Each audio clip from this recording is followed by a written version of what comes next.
D'accord. Alors, Oui. je crois que tu avais un exemple à nous montrer. Parce que le mur, Alors oui, il alors, j'ai des voilà. petits exemples graphiques.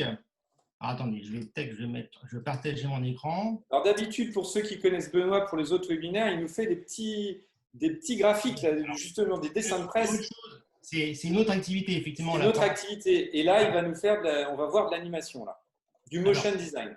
alors, le motion design, c'est quand même assez vaste au niveau des représentations, mais attendez, je partage, c'est pas partagé là. Partager, tac. Voilà, c'est Ouais, bon. nickel. OK. Donc, pour parler simplement, bon, il n'y a pas de son, comme ça me permet de parler par-dessus. Ça permet d'animer, par exemple, un logo, hein. Si vous avez un logo, ça permet de dynamiser le logo.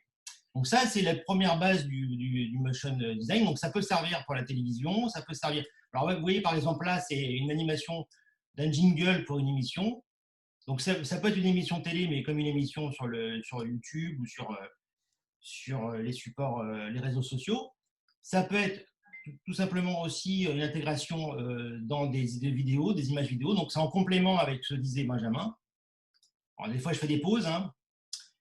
Voilà, par exemple, hein, donc ça reste assez simple, c'est-à-dire que c'est une sorte d'habillage.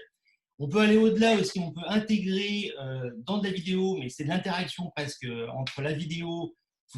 On prépare en fait la vidéo en amont pour intégrer du graphisme entre guillemets interactif, mais indirectement interactif. Vous voyez, donc en fait le dessin rajouté en fait est intégré après.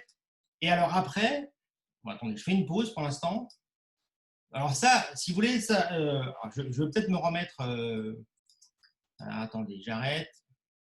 Voilà, super.